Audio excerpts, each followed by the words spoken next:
how long does it take to replace my teeth or complete set of teeth using dental implants?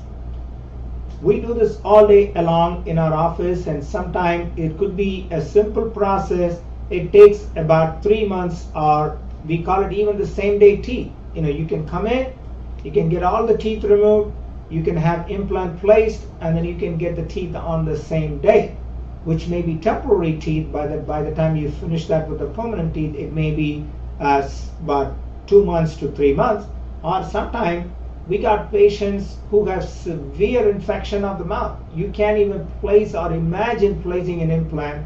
So now you got to remove the teeth, do some bone grafting, let the bone completely heal before you go back and place the implant. In those cases, it might take up to about 9 months or even a year. And I got patients, they're waiting for almost like over a year and a half to 2 before they receive the final implants. So the short answer to your question is, to do a complete set of teeth or to replace your complete set of teeth, it could be as low as about the same day, or it could be as long as about a year and a half to 2. So that really depends on